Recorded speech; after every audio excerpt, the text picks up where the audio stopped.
dans une société de plein emploi, vous pouvez croire que si vous êtes ouvrier et que votre copain est ambassadeur, c'est parce que vous n'avez pas récité les leçons tout comme lui à la maîtresse.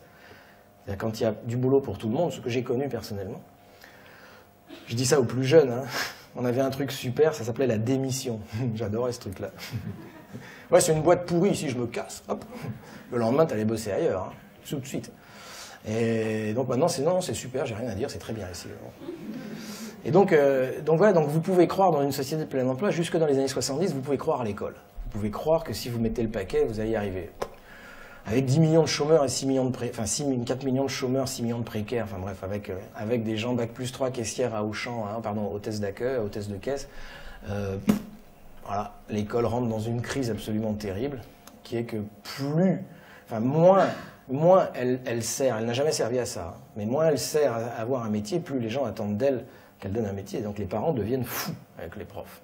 Ils exigent que les profs fassent de leurs gosses des ambassadeurs, quoi. Tu vois, enfin, en tout cas, il y a du boulot. Et donc il faut comprendre un truc terrible, alors pour lequel je vais avoir besoin de faire un schéma. C'est la théorie de l'excès de culture. Tout le monde voit à peu près? Alors la théorie de l'excès de culture, c'est pour comprendre que l'école ne peut absolument rien, mais alors rien, sur le fait d'avoir un métier, ou plus exactement, que la compétition scolaire, c'est-à-dire l'idée que si on en bave dans l'école, ça améliore notre chance de trouver une place dans la société, c'est vrai à titre individuel, c'est faux à titre collectif. Je m'explique. Vous comprenez bien que dans un système où tout le système monte et il faut avoir de plus en plus de diplômes pour avoir un malheureux poste un peu minable, d'accord? C'est vrai que vous avez intérêt à accumuler, d'accord? Mais vous comprenez bien qu'ils font tous pareil. Tous, ils essayent de monter, d'accord? Et donc c'est tout le système. Et donc le diplôme se déprécie au fur et à mesure, d'accord? Bon. On est en 1944, ici on est en 73, et ici on est en 2009, à Bourainville. Donc, sur l'axe des abscisses, on met les années. Et puis là, on va mettre le niveau culturel global de la population française, qui est évalué avec des indicateurs de l'INSEE qui valent ce qu'ils valent. C'est le nombre de personnes qui parlent anglais, le nombre de personnes qui ont plus de 5 livres chez eux, le nombre de personnes qui sont allées 4 fois au théâtre, enfin voilà. Vous avez des indicateurs, d'accord, le nombre de diplômes, le nombre de bacs, qui vous définissent une espèce d'indicateur global qui est le niveau culturel global de la population française. D'accord? Bon. En 1944, regardez bien, le niveau culturel global de la population française, il est là.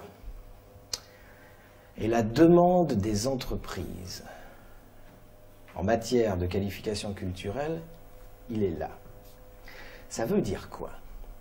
Ça veut dire que la France est rasée avec des bombes américaines, et que donc il faut reconstruire l'appareil de production, il faut reconstruire des usines, on a besoin d'ingénieurs, il n'y en a pas. On a besoin de gens qui parlent anglais, il n'y en a pas. On a besoin d'architectes, il n'y en a pas. Pourquoi il n'y en a pas? Parce qu'on est dans un système scolaire démentiellement élitaire, en 1944, d'accord? Et donc seuls quelques enfants de la haute bourgeoisie ont un truc qui s'appelle le bac, d'accord? Qui se passe en 2 fois, ok? Et donc on n'a pas du tout ouvert le système encore, pas du tout. D'accord? Tous les autres vont à l'usine, ok? Et donc on a un problème, c'est qu'il faut reconstruire la France et il n'y a pas les compétences, il n'y a pas les qualifications. Et c'est pour ça qu'on va démocratiser l'accès au savoir. Parce qu'on a besoin d'ingénieurs, vite, d'architectes, vite, de gens qui parlent anglais, vite. Et il en faut, on n'en a pas. Et donc on va ouvrir le système. Bon.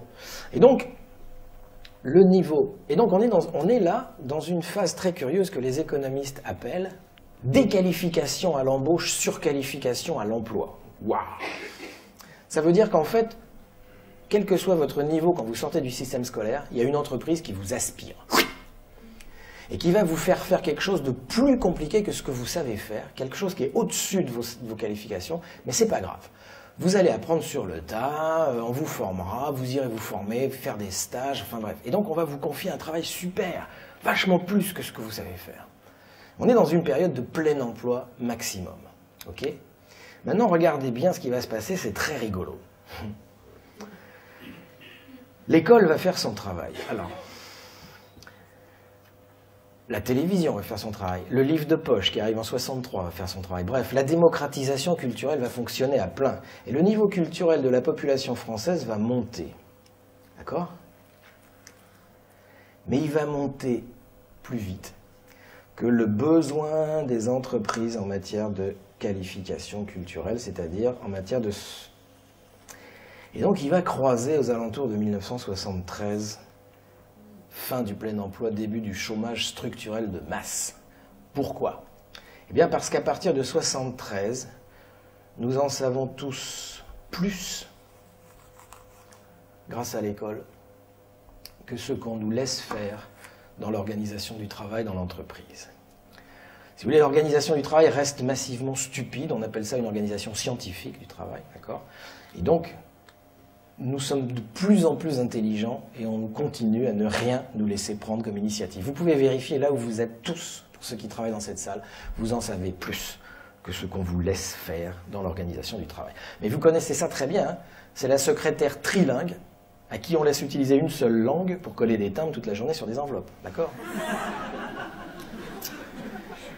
Et donc ce qui va se passer, c'est que la secrétaire trilingue, pour arriver à se caser là-dedans, là c'est la bagarre. Là c'est la bagarre. On appelle ça la lutte des places.